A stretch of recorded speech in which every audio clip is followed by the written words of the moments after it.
Mais vous avez vu maintenant que même dans le journal Le Monde, vous avez un truc extraordinaire. Donc je présume que celui qui a tweeté l'article du Monde s'est fait censurer. Curieusement, non, parce que je l'ai fait. Où vous avez quand même des auteurs qui sont capables de vous expliquer qu'on n'a pas confiné assez tôt. Et plus exactement, même, qu'on a trop de lits de réanimation en France. Oui, alors ça, on est arrivé à un point, c'est le point terminal du Quand vous en confinisme. êtes là, qu'est-ce que vous voulez imaginer pouvoir gérer une crise quand vous avez un nombre d'abrutis au mètre carré qui sont capables de raconter ça? Dire, comment vous faites, quoi? Moi, je veux bien, hein. Moi, je veux bien tout ce qu'on veut. Mais quand vous avez des mecs qui sont capables de pondre une tribune dans un journal du soir, un quotidien du soir, a priori pas complotiste, a priori très sérieux, lui, je veux dire, et qui vient effectivement vous expliquer qu'on a trop de lits de réanimation en France, bah en fait, c'est ce qu'avait dit Castex. Si on en avait eu 0, on n'aurait eu aucun problème. Castex, en fait. vous avez dit, le meilleur, moi, tout ce que je peux vous recommander, le meilleur moyen, c'est de pas aller à l'hôpital. Pour pas aller à l'hôpital, c'est de pas tomber malade. Ça, c'est la phrase du siècle, quand même. Le meilleur moyen pour pas aller à l'hôpital, c'est de pas tomber malade. Moi, je le dis tout le temps. C'est ce que je dis tout le temps. Qu'en fait, il y a le meilleur moyen pour gagner un procès, c'est de pas en faire. Vous êtes sûr de gagner. C'est le même problème ici. Mais vous avez vu le niveau de débilité. Non, ce qui est rassurant, quelque part, finalement, dans cette histoire, c'est qu'au fond, à la fin de la fin, eh ben, comment je vais dire, c'est un champ ouvert pour des vrais dictateurs, cette histoire. Je trouve ça pas mal, sur le fond. Si demain, ils me prenaient l'envie d'être dictateur, maintenant, je sais comment faire. Il suffit de raconter 3 conneries à la minute, de faire peur aux gens pendant 1 an, et de surtout rien lire, et le tour y jouer, en fait. Et je manipule l'opinion. Mais il faut avoir les gardiens de la vérité dans son camp. C'est facile, ils s'achètent. Non, mais boutade mise à part, on a quand même vu beaucoup de services de vérification, de réinformation, de fact-checking, etc., qui prêchent la bonne parole, et on a vu une sorte de raidissement de l'information officielle, quitte à basculer dans des injonctions absurdes comme celles que vous venez de dénoncer. Quel regard vous portez là-dessus? Moi, je monte à cheval. Deux demi-journées par semaine, c'est ça? Non. Le lundi après-midi. C'est à cause de vous que je suis pas à cheval. Là. Ah. Mais moi, je monte à cheval. Je monte à cheval 4 demi-journées par semaine, plus le week-end. Et le reste du temps, vous êtes sur les plateaux de télé. Oui, et de temps en temps, je bosse quand même. Mais tout ça pour vous dire quoi? Qu'en fait, je m'en fous. Que je suis arrivé à un point, mais je m'en tape de leurs conneries. En fait, ils peuvent dire ce qu'ils veulent. Ils peuvent aller sur tous les plateaux du monde, raconter leurs conneries. Ils peuvent censurer tout ce qu'ils veulent. Mais depuis quand on arrive à éteindre une opposition par la censure? Ça a déjà marché, ça, dans l'histoire? Ça a jamais marché dans l'histoire. Les régimes... Ou ça marche un temps, mais ça finit par... Oui, ça marche un temps. C'est comme le pass sanitaire. Ça marche un temps et après on abandonne. Ça marchera pas selon vous, le pass sanitaire? Mais bien sûr que non. C'est déjà voué à l'échec. Mais bien sûr que non, c'est voué à l'échec. Parce que, je veux dire, justement, pourquoi c'est voué à l'échec? Parce qu'il faudrait qu'on soit un minimum organisé pour le mettre en place. C'est ce qui me rassure. C'est qu'il faudrait qu'on soit un minimum intelligent pour organisé pour le mettre en place. Or, on est vraiment trop stupide pour y arriver. C'est bien ça qui me rassure. Mais vous imaginez, quand même, le passeport sanitaire, intéressant. J'ai posé une question, moi, en appart au ministre du Transport. J'ai posé une question hors plateau. Mais qui... À Jean-Baptiste Djebari, le secrétaire d'État du Transport. Je lui ai dit, j'ai une question. Quel vaccin? Comment ça? Bah, c'est une question. Quel vaccin? Il dit, bah, quel vaccin quoi? Bah, quel vaccin vous reconnaissez pour le pass sanitaire? Réponse? Ah, ça, on l'a pas encore décidé. Extraordinaire, quand même. Oui, c'est fabuleux. Ouais. C'est fabuleux. C'est comme à propos de l'OMS, d'ailleurs. L'OMS a déconseillé de multiplier, de varier les doses de vaccins, de se faire vacciner avec un vaccin A et ensuite une deuxième dose avec un vaccin B. Alors qu'en France, on nous expliquait il y a quelques semaines encore qu'il n'y avait pas de problème. Et que Olivier Véran lui-même revendique que ça te fait vacciner avec de vaccins différents. Si vous arrivez et que vous dites c'est pas possible, parce qu'on n'a pas de données, ça s'appelle pas de l'évidence base médecine, ça, ben on vous dit complotiste. Ben, au bout d'un moment, il vous reste plus qu'à dire ouais, c'est vrai. Et alors? Moi, je veux dire, non, pas complotiste. Il y a les complotistes face au con tout court. C'est une question de choix. Mais je veux dire, à un moment donné, si vous voulez, dans cette histoire, moi, ce que je trouve extraordinaire, c'est qu'on me parle de complot mondial. On dit, moi, maintenant, ça y est, les médias, pour certains. Alors, je suis content parce que Martin Blachier a dit un truc super sympa. Votre meilleur ennemi. Mais non, mais c'est vrai, il a dit un truc super sympa dans Le Parisien, qui a fait une enquête sur moi. Il a dit, mais il n'est pas complotiste du tout, lui. Merci, Martin.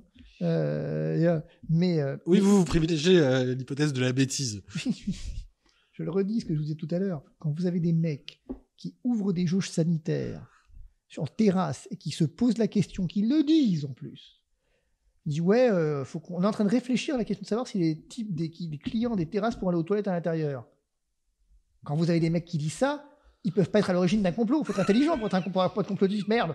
Non, mais je suis désolé, excusez-moi, mais enfin, il y a des mecs qui planchent toute la journée pour ça, c'est pour aller aux chiottes à l'intérieur du restaurant. Mais ce qui est tragique, c'est qu'on s'habitue, ça fait des mois. Je vous rappelle quand même le décret des sapins de Noël. Mais voilà, typiquement. Le décret des sapins de Noël, c'est extraordinaire. Comment voulez-vous qu'on puisse penser que ces mecs ont un plan organisé alors qu'ils sont en train de réfléchir sur le sapin de Noël, sur le chiottes, quand vous êtes, et vous avez vu le coup des terrasses? Oui, mais demi-jauge. Mais on vous répondra que ça fait partie du plan. Non, mais c'est partie du plan. Quoi, de passer pour un con? Bah, ils le font particulièrement bien. Alors. Les demi-jauges, vous alliez dire? Non, mais je veux dire, la demi-jauge, c'est extraordinaire. On vous dit, en extérieur, écoutez, quand vous pouvez pas être en demi-jauge, vous pouvez être en jauge complète. Mais il faut des feuilles de séparation entre les tables. Il y a un mec qui a réfléchi dans un ministère et qui a dit, tiens, on va mettre des feuilles ou des plexiglas comme chez TPMP. Ou peut-être pire, peut-être un consultant payé. Un consultant payé à prix d'or. Et moi, ce que je trouve extraordinaire à propos de consultants, tiens, McKinsey est censé gérer la logistique vaccinale. Je sais pas ce que c'est, la logistique vaccinale, peu importe. Là encore, notre nullité nous a forcé à une certaine prudence. J'espère qu'on les a payés très cher quand même, parce que je veux dire, même dans la vaccination, ils ont échoué. Alors, allez vous dire, bon. Il y a quand même plus de 10 millions de Français, plus de 20 millions de Français vaccinés maintenant. Alors tout va bien. C'est bon, on est sauvés. C'est bon. Donc il n'y aura plus d'épidémie, donc on peut nous foutre la paix, alors c'est bon, c'est réglé. Donc plus besoin de passe sanitaire. Mais parce que regardez, ce qui est extraordinaire par exemple, vous voyez, un truc intéressant, passe sanitaire. L'immunité collective, ça c'est un truc qui est extraordinaire. Le même jour, vous avez, je sais pas qui en France qui vous balance le chiffre 54 millions, c'est le Conseil de stratégie vaccinale, tiens.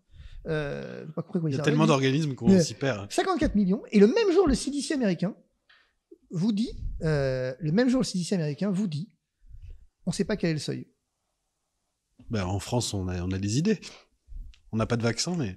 On n'a ni vaccin, ni pétrole, et on n'a plus d'idées non plus, apparemment. Non, mais si vous voulez, blague à part, ce qui est vrai que dans cette histoire, il y a un truc. C'est qu'au fond, c'est géré à l'emporte-pièce depuis le premier jour. Mais comme tout, je veux dire. Moi, de la santé, j'en fais depuis 20 ans, mais tout est géré comme ça. Tout ce qui s'est passé là depuis 1 an et qu'on a découvert avec effarement, vous l'avez vu venir depuis longtemps, en fait. Regardez comment les mecs ont géré le Mediator, regardez comment ils ont géré la dépakine. Les scandales sanitaires, ça naît comme ça. Comment ils ont géré H1N1. Je veux dire, on est un foutu de gérer la grippe. Comment ils ont géré les lits de réanimation. Comment ils ont géré l'hospitalisation. Ils sont incapables de gérer quoi que ce soit. Pour vous, la canonisation rétroactive de Roselyne Bachelot, par exemple, c'était ridicule? Non, mais il faut vraiment avoir un problème de mémoire pour faire ça, quoi. Non, ce qui Parce me fait marrer... tout le monde s'est emballé il y a 1 an, en disant elle avait tout prévu. Elle avait prévu quoi? Alors d'abord, à supposer que ça soit vrai. Supposons pour les besoins de la cause que ce soit vrai. Qu'on en est arrivé à féliciter un ministre de faire son boulot. C'est tellement exceptionnel que quand il le fait, il faut qu'il entre au Panthéon, quoi. La nana, elle est ministre de la Santé, on dit oh, putain, qu'est-ce qu'elle est bonne, celle-là, elle est trop bien. Hein. Qu'est-ce qu'elle a fait? Elle a commandé des masques, elle a commandé des vaccins, elle a réussi à nous. Putain, elle est vraiment bien. Hein. C'est pas comme si elle était ministre, quoi. Et alors pour vous, c'était pas vrai, puisque vous supposons comme une expérience de pensée. Mais... Ce que je dis, c'est qu'il s'est passé quoi? Il s'est passé qu'on a voulu ouvrir des vaccinodromes en excluant les médecins généralistes. En gros, on a fait les mêmes conneries qu'aujourd'hui. Je veux dire, à part qu'aujourd'hui, on s'y est mieux pris sur la communication parce qu'on a foutu la trouille aux gens. Et pour que ça marche, c'est toujours aussi con. Mais à part qu'aujourd'hui, on a réussi à faire en sorte que les gens adhèrent, à peu près, parce qu'on leur a foutu la trouille. En 2009, on leur a pas foutu la trouille. Si on leur avait foutu la trouille, ça aurait marché. Donc, Roselyne Bachelot, elle a fait les mêmes conneries qu'aujourd'hui. On ne fait pas de vaccination de masse, ça n'existe pas. Une vaccination, ça se gère comme un acte médical. Maintenant, vous avez cette tendance, je suis vacciné. Vous savez, moi, c'est la réponse que je fais systématiquement quand on me demande, mais vous êtes vacciné? Sur les plateaux, on m'a demandé ça. Sur Punchline, on m'a demandé, vous êtes vacciné? J'ai répondu au journaliste, c'est quand votre dernier toucher rectal? Il vous a répondu? Il est un peu gêné. Je dis, je comprends pas pourquoi vous vous intéressez plus à mon vaccin qu'à votre toucher rectal. Ça reste un acte médical, quoi. Pourquoi, d'un seul coup, on a fait entrer l'acte méditil dans le domaine public? Quand? Je veux dire, pourquoi? Rassurez-vous, ici, on vous posera la question ni sur l'un ni sur l'autre. Non, mais je veux dire, vous pouvez me poser la question, bref. Mais le fait est que, si vous voulez, Bachelot, elle est l'archétype du système qui marche pas. C'est-à-dire, à un moment donné, vouloir imposer des méthodes communistes avec des vaccinations de masse, avec des traitements de masse, à des situations individuelles, ça marche pas.